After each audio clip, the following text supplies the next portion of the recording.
Before it became the most powerful country in the world, the United States was just a cluster of British colonies, rebellious, taxed, and ignored. But in less than a decade, these 13 colonies would fight the world's biggest empire, declare independence, and create a new kind of nation. This is the story of how America came into existence.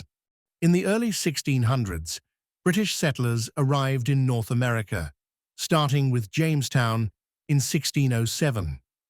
Over time, they built 13 colonies along the East Coast, from Georgia in the south to Massachusetts in the north.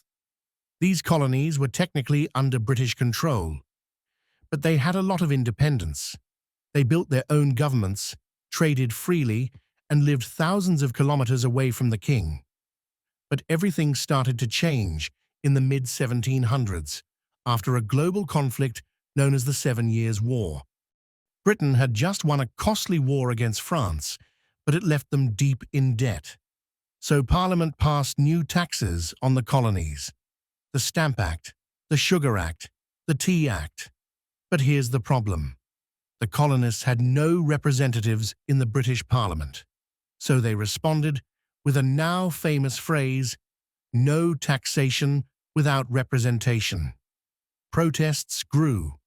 In 1773, a group of rebels dumped British tea into Boston Harbor. This protest, known as the Boston Tea Party, pushed tensions to a breaking point. In 1775, war officially broke out between colonial militias and British troops. It started in Lexington and Concord and quickly spread across the colonies. The colonists weren't just fighting for lower taxes anymore. They were fighting for independence. And in 1776, they made it official. On July 4th, 1776, a document was signed in Philadelphia. The Declaration of Independence, written mostly by Thomas Jefferson, declared the colonies to be free from British rule. A new idea was born: a government by the people, for the people. But words weren't enough. The colonies had to win a war against the greatest military power in the world. George Washington, a former British officer, became the commander of the Continental Army. His forces were under-equipped, under-trained, and often unpaid, but they were fighting for a cause.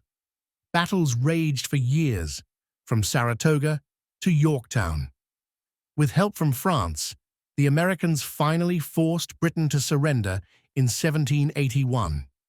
In 1783, the Treaty of Paris officially ended the war.